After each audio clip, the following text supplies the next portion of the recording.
not every spirit is a servant spirit. They all bow to the name of Jesus, but it determines who is using it.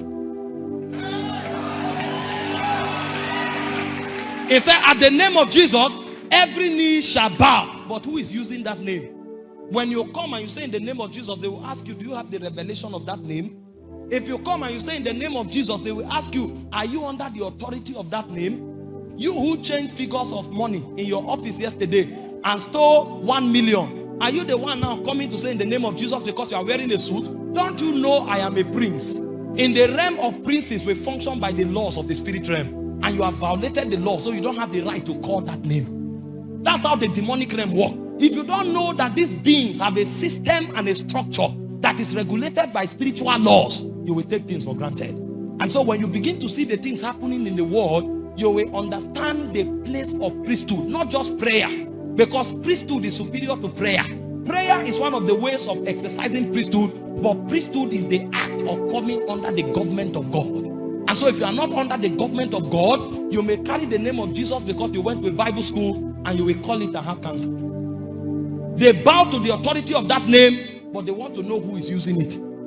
Because if the person using it is not under the government of that name will not be powerful in his mouth. That's why 5 Christians can stand and say in the name of Jesus, the manifestation will not be the same. The manifestation will always be different. The manifestation will prove who is using that name. Because it's not just about the name, it's about who is using it. And so the art of using prayer to discomfit darkness is beyond religion. The act of using prayer to discomfit darkness is a structured operation in the spirit realm. That although you have the name of Jesus, which is the strongest weapon, but you have to come under the government of the name of Jesus. And so the prayer that destroys the power of darkness is first of all the prayer that transforms.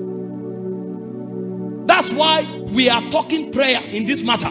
If your prayer does not transform you, you have no authority against the powers of darkness.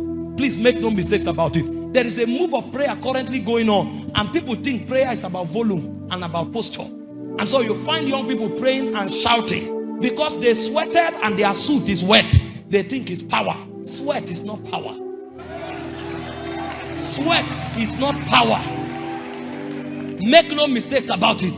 The first thing that happens to you if you want to fight against the devil is to make sure that your prayer begins to transform you. That lying tongue must come under government. That heart that deceives must come under government. That leg that is quick to go into immorality must come under government. And so the first thing prayer does is to transform. That's why the Bible says we all with open faces, beholding as in a glass. Because prayer therefore becomes the act of beholding.